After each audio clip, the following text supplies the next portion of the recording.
رئیس بھائی، جس طرح دن کی شناخت رات سے ہوتی ہے یا رات کی پہچان دن سے ہوتی ہے، بالکل اسی طرح یہ دو متضاد چیزیں ہیں۔ جس طرح حسن اخلاق کی پہچان حضور جان دو عالم صلی اللہ تعالیٰ علیہ وسلم کی شخصیت اور سیرت سے ہو رہی ہے، بالکل اسی طرح قرآن مجید فرقان حمید میں ان افعال کے بارے میں بیان کیا گیا جو کسی انسان کو اختیار نہیں کرنا چاہیے، اور رسول کریم صلی اللہ علیہ وسلم نے اپنی احادیث کے اندر اس سے منع فرمایا ہے، اور خود آپ صلی اللہ علیہ وسلم نے جو تربیت فرمائی ہے اس کے اندر بالخصوص اس سے رکنے کا اشارہ فرمایا ہے۔ اب اس کی ایک طویل فہرست ہے، اگر ہم دیکھیں اور اس کو آسانی سے اگر پہچاننا چاہیں تو اب یوں سمجھیں کہ آپ جو رویہ اپنے ساتھ نہیں چاہتے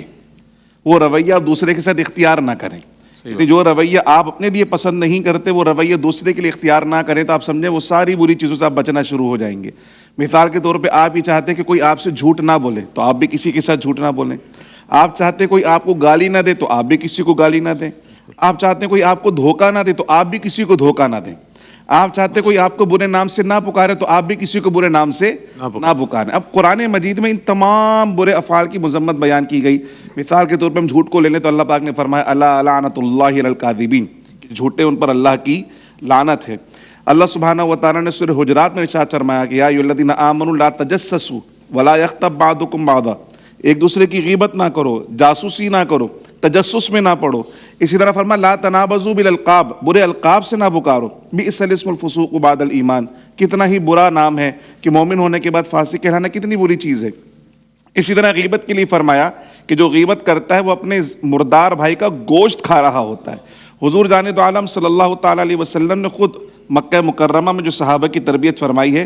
جہاں انہیں کفر و شرک سے سرکار نے نکالا ہے، وہیں بری عادات سے بھی سرکار علیہ السلام نے نکالا ہے۔ اور حضور جان دو عالم صلی اللہ علیہ وسلم کی جو تربیت رہی، تبلیغ کا جو سلسلہ رہا، اس میں یہ کلام تو بعد میں ہے، سب سے پہلے آپ صلی اللہ علیہ وسلم کا اپنا اخلاق کریمانہ تھا۔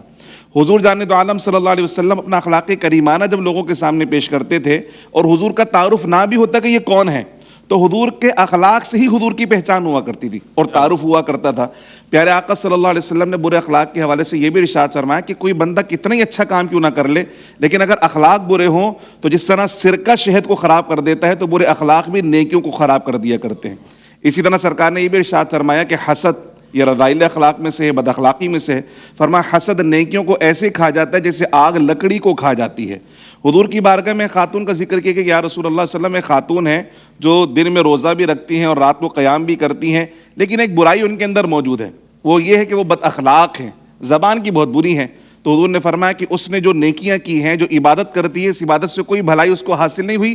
کہ وہ جہنم میں جانے والی ہے۔ تو یہ بد اخلاقی جو ہے یہ انسان کی عبادات کو بھی ضائع کر دیتی ہے، اس کی نیک نامی کو ضائع کر دیتی ہے، سوسائٹی کے اندر اس کا وقار مجروح کر دیتی ہے، نہ صرف دنیا کے اندر وہ رسوا ہوتا ہے بلکہ آخرت کی رسوائی بھی اس کا مقدر بن جاتی ہے۔